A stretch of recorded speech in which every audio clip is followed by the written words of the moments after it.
So now we will study about highest common factors. Okay. Before knowing what is the highest common factor, you should know what are factors and how to find the factors of a number. कि किसी number के factors को कैसे find किया जाता है। वैसे तो हम ये सब फैक्टर्स और मल्टीपल्स में पढ़ चुके हैं, लेकिन आपके क्विक रिवीजन के लिए मैं आपको सिर्फ बता देती हूँ कि किसी भी नंबर के फैक्टर्स को कैसे फाइंड करते हैं।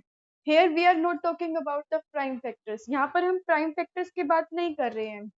We are only talking about the factors कि एक नंबर किस किस के टेबल में आ सकता है। ठीक है, सपोज करो I am taking the number 72। 72 किस किस के टेबल में आएगा? Again there is the use of divisibility rules. हमें फिर से यहाँ पर डिविजिबल रूल्स का पता होना चाहिए हर नंबर के लिए, not only about the prime numbers but for the each and every number we should know the divisible rules. We have studied the divisible rules up to number 12. Okay, you can check the video and link is in the description. Now 72 is an even number. First we will start with 1 because we are talking about the factors not about the prime factors, तो हम यहाँ पर 1 भी include करेंगे। अब 72 को हम कैसे लिख सकते हैं? 1 multiplied by the number itself, है ना। 1 को जब भी हम उस किसी नंबर से मल्टीप्लाई करेंगे तो वापस से हमें वही नंबर मिलेगा। तो एक तो ये फैक्टर्स हो गए इसके। 1 multiplied by 72 is 72। Next 72 is an even number, right. 72 is an even number. तो हमें पता है हर इवन नंबर का मल्टीपल क्या होगा, हर इवन नंबर का फैक्टर क्या होगा। हर इवन नंबर का फैक्टर होगा 2, तो 2 भी आ जाएगा। 2 मल्टीप्लाइड बाय 36 इज 72। अब जब आपको पता है कि 2 जो है इसका फैक्टर है, तो आप 2 के साथ वाला फैक्टर कैसे निकालोगे? By dividing. Okay, so what we will do, 2 3s are 6, then it will become 12 because on subtracting 7 minus 6 we will get 1, bring down the 2, then 2 6 are 12। Correct हो गया ये। तो 2 मल्टीप्लाई 36 हो गया 72। अब 3 की प्रॉपर्टी क्या कहती है? What does the divisible rule for the number 3 says? Sum of all digits. तो अगर हम 72 का सम ऑफ डिजिट्स क्या करेंगे, तो 72 का सम ऑफ डिजिट्स आएगा 7 + 2 9। If the sum of digits is divisible by 3, then the number is also divisible by 3. अगर किसी भी नंबर का सम ऑफ डिजिट्स जो है वो 3 से डिवाइड हो जाएगा, तो वो पूरा का पूरा कंप्लीट नंबर भी 3 से डिवाइड हो जाएगा। यही था हमारा 3 का डिविजिबल रूल। तो हम इसको कर देंगे 3 multiplied by, again we will divide because we know that 72 is a multiple of 3, so we will get the another factor, 3 2s are 6 and 3 4s are 12। Correct, यहाँ से 2 नीचे आया था तभी 12 बना था। तो 3 multiplied bye 24 is 72। Now 4, what does the divisible rule for number 4 says? 4 का डिविजिबल रूल क्या कहता है? लास्ट के 2 डिजिट्स जो हैं वो 4 से डिवाइड होनी चाहिए। तो ये तो है ही ऑलरेडी 2 डिजिट नंबर, तो हम 72 पे जब 4 से डिवाइड करेंगे, 4 1s are 4, 7 minus 4 3, bring down 2, 4 8s are 32। Correct, आ गया। तो 4 के लिए क्या मल्टीपल बन रहा है? 18। 4 मल्टीप्लाइड बाय 18 इज 72। इसमें हमारी सारा डिविजिबल रूल भी जल्दी से डिस्कस हो जाएगा। अगला फैक्टर हम कैसे फाइंड करेंगे? 5 से। नाउ 5 का फैक्टर क्या बोलता है हमें? How to find the, what is the divisibility rule for the number 5? कि every number should end with, every number should end with 0 or 5। हर नंबर के एंड में और unit place of each and every number should be 0 or 5 to be a divisible of 5। अगर किसी number को 5 से divide करना है तो उसके लास्ट में 0 या 5 होना चाहिए। बट यहाँ तो नहीं है, तो मतलब 5 इसका एक फैक्टर नहीं हो सकता। ठीक है, अब 72 पर आओ, ओ 6 पर आओ। 6 का डिविजिबल रूल क्या कहता है? कोई नंबर 3 और 2 से डिवाइड हो रहा है तो वो 6 से भी होगा। 6 का डिविजिबल रूल क्या है? कोई नंबर अगर 3 और 2 से डिवाइड हो रहा है तो वो 6 से भी होगा। तो 6 1 जार 6, 7 माइनस 6 1, 6 2 जार 12। We will get result 12। तो हम यहाँ पर लिख सकते हैं 6 multiplied by 12 is 72। Okay, next is 7। 7 का डिविजिबल रूल क्या कहता है कि पहले तो लास्ट नंबर को आप 2 से मल्टीप्लाई करो, double the last number and subtract from the remaining digits. Last is 2, 2 को पहले 2 से मल्टीप्लाई करो, 4 आ जाएगा। फिर जो नंबर बच गया और जो मल्टीप्लाई करके आया उनको सब्ट्रैक्ट कर दो।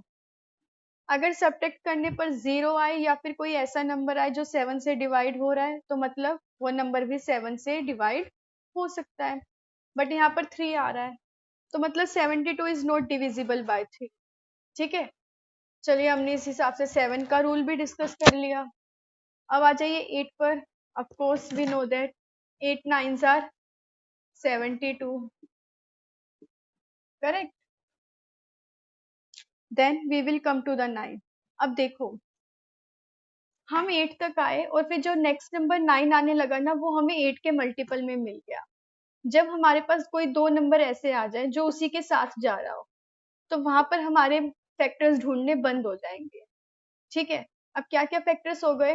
1 2 3 4 6 8 9 12 18 24 36 72, ये सारे क्या बन गए? 72 के फैक्टर्स बन गए। ठीक है, अब हमें फाइंड करना है हाईएस्ट कॉमन फैक्टर।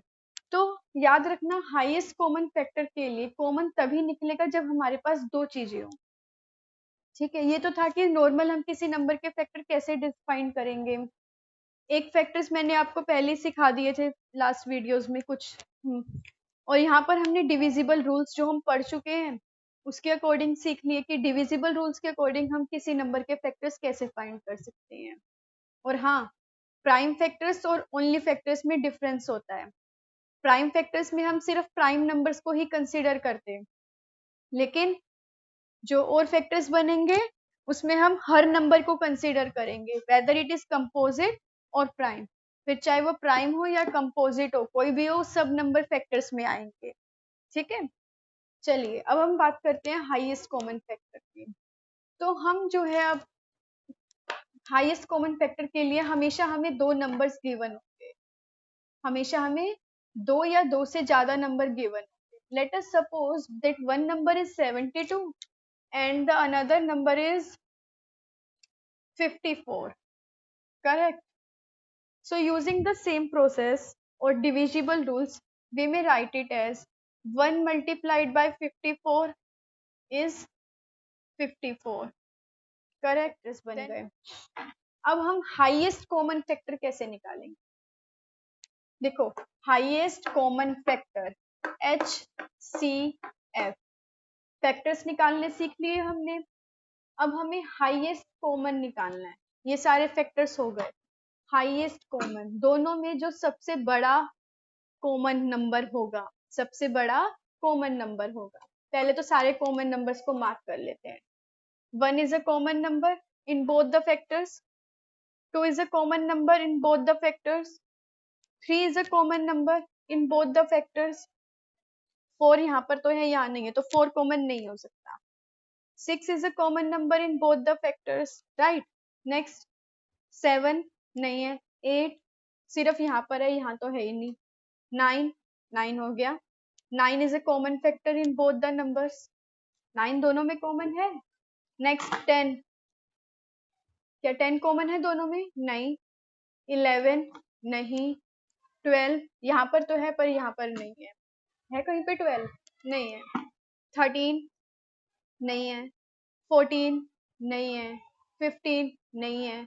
16 नहीं है। 17 नहीं है। 18 यस। अब देखो यहाँ पर 27 है, यहाँ पर 24 है, ये भी कॉमन नहीं है, ये 54 है, ये 36 है, ये भी नहीं है।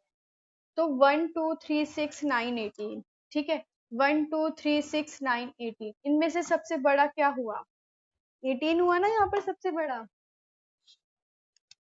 यहाँ पर देखो ये भी 18 सबसे बड़ा कॉमन फैक्टर है दोनों में। 18 से बड़ा और कोई कॉमन नंबर है इनमें? नहीं है। तो HCF क्या बन जाएगा इनका? 18। Highest common factor will be 18, right? Highest common factor will be 18. This is by factors method. This is by factor method. इसे हम factor method बोलते हैं. There are various way to solve the highest common factor. बहुत सारे तरीके होते हैं highest common factor को solve करने के. उनमें से एक था कि 18 है ये, ठीक है. ये फैक्टर मेथड से हमने सोल्व किया. अब जो हम नेक्स्ट सोल्व करेंगे ना, वो होगा हमारा प्राइम फैक्टराइजेशन मेथड. ठीक है, वो होगा हमारा प्राइम फैक्टराइजेशन मेथड. तो चलिए देखते हैं कि हाईएस्ट कॉमन फैक्टर को हम प्राइम फैक्टराइजेशन मेथड से कैसे कर सकते हैं.